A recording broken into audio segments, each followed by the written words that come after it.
കൂട്ടുകാരെ, എന്തൊക്കെയുണ്ട്? അപ്പം നമ്മുടെ മൂവിയിലേക്ക് കിടക്കാം. മുമ്പായിട്ട് നമ്മുടെ ഡ്രാമ എന്ന് പറയുന്നത് ഹൊറർ, കോമഡി, ലവ് അങ്ങനെ എല്ലാം കൂടെ ചേർന്നതാണ്. എന്നിട്ട് അഭിപ്രായം പറയാൻ മറക്കല്ല്. അതുപോലെ തന്നെ നമ്മുടെ ചാനൽ ഇഷ്ടപ്പെടുവാണെങ്കിൽ എല്ലാവരും ഒന്ന് ഫോളോ ചെയ്യുക കേട്ടോ. അപ്പം നമ്മുടെ വീഡിയോയിലേക്ക് പോകാം. ഡ്രാമയുടെ തുടക്കത്തിൽ തന്നെ കാണിക്കുന്ന ഒരു പെങ്കൊച്ചിൻ്റെ ദേഹത്തുനിന്ന് ഈ ബാധ ഒഴിപ്പിക്കുന്നതാണ്. എന്തൊക്കെ ചെയ്തിട്ടും ആ പ്രേതം ഇതൊക്കെ എന്തെന്നും പറഞ്ഞ് നിൽക്കുക, അത് പോകുന്നില്ല ദേഹത്തുനിന്ന്. ഈ പ്രേതം ഒഴിപ്പിക്കുന്ന അമ്മാവനെ ആണെങ്കിൽ ഈ പ്രേതപ്പെങ്കൊച്ച് നേരെ ആക്രമിക്കുകയൊക്കെ ചെയ്യും, നല്ലപോലെ ഉപദ്രവിക്കും. അങ്ങനെ അവസാനം ആ പ്രേതപ്പെങ്കൊച്ചിൻ്റെ ദേഹത്തുനിന്ന് ആ പ്രേതത്തിനെ വെളിയിലെടുക്കും.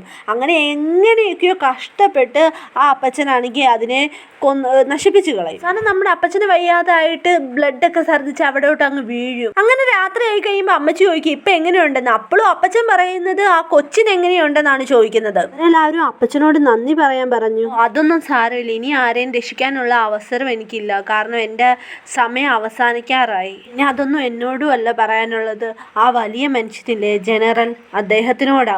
വരും, ഉറപ്പായിട്ടും അവൻ വരും. ആര്? എൻ്റെ പേരക്കുട്ടി ചാങ്. എനിക്ക് ചാങ്ങിനെ വരത്തുള്ളൂ, അതുകൊണ്ട് എല്ലാവരും ഒന്ന് ക്ഷമിക്കാം കേട്ടോ. എൻ്റെ കാലശേഷം അവൻ നോക്കിക്കോളുമല്ലോ. പിന്നെ കാണിക്കുന്നത് നമ്മുടെ മാജിക്കാരനായ നായകനെയാണ്. അവനെ കൈയും കെട്ടി വെള്ളത്തിനകത്ത് ഇറക്കിയിട്ടേക്കുക. ഇവിടെ ഉള്ളവരും നായകനും എല്ലാം സമയം നോക്കി ടെൻഷൻ അടിച്ച് നിൽക്കുക.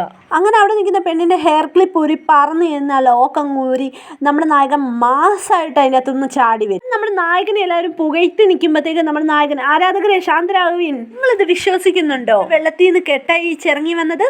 ചിലവന്മാർ പറയും ഞാൻ ചീറ്റ് ചെയ്യുവാന്ന്. എൻ്റെ ട്രിക്സ് നിങ്ങൾ കണ്ടുപിടിക്കുവാണെങ്കിൽ ഞാൻ ടിക്കറ്റ് റീഫണ്ട് ചെയ്യുന്നതായിരിക്കും, അല്ലെങ്കിൽ അതിൽ കൂടുതൽ പൈസ തരുന്നതായിരിക്കും. ഇത് വെറും തുടക്കം മാത്രമെന്ന് പറഞ്ഞ് നമ്മുടെ നായിക മാസമായിട്ട് നിൽക്കുന്നതായിട്ടാണ് കാണിക്കുന്നത്. ഇതാണ് കൂട്ടുകാരെ നമ്മുടെ കഥയിലെ നായിക. രണ്ട് പെണ്ണുങ്ങൾ പൂരം അടക്കം. എന്തിനാന്ന് വെച്ച് കഴിഞ്ഞാൽ തൻ്റെ ബോയ് ഫ്രണ്ടിനെ ഏതാണ്ട് അടിച്ചെടുത്തെന്നും പറഞ്ഞു. പെണ്ണ് പറയും ഞാൻ അങ്ങനെയൊന്നും ചെയ്തിട്ടില്ല, അവങ്ങൾക്ക് ഇത്രയും സൗന്ദര്യം കൊടുക്കല്ലേ ദൈവമേ എന്ന് പറഞ്ഞിട്ട് ഇങ്ങനെ നിൽക്കുക. അപ്പം നമ്മുടെ നായികയാണ് ഒരു നോട്ടമുണ്ട്, ഇതന്നെ ഇങ്ങനെ എവിടെയാ സൗന്ദര്യം.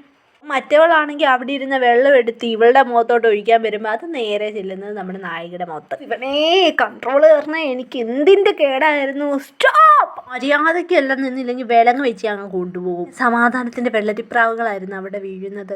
രണ്ടുപേരും നീ ഫ്രണ്ടല്ലേ ഞാൻ ഫ്രണ്ടല്ലേ എന്ന് പറഞ്ഞുകൊണ്ട് അവിടെ ഇരുന്ന് മെഴുകും. നായിക അവിടെ ചുമ്മാ ഇരിക്കാതെ നിങ്ങൾ ഈ റീസെൻ്റ്ലി വല്ലതും ഈ ജുവൈലിൻ്റെ വല്ലതും പോയിട്ടുണ്ട്? അല്ല, ഒരേപോലത്തെ ടിഷ്യൂ പേപ്പർ രണ്ടുപേരുടെയും കയ്യിൽ. എന്തൊരു ഒബ്സർവേഷൻ പവർ, എനിക്ക് വയ്യ. അതുകൊണ്ട് അവൻ എന്നെ ബ്രേക്കപ്പ് ചെയ്തിട്ട് പോയതല്ലേ? പോയായിരുന്നല്ലേ? അതേടി ഞാൻ പോയെന്ന് പറഞ്ഞ അതുങ്ങൾ രണ്ടും അവിടെ കടന്ന് അടിയോടടി. ഹീറോയിനോട്ടും കിട്ടും അതിൻ്റെ ഇടയ്ക്ക് അടി. അപ്പം എങ്ങനെയാ? Bye bye.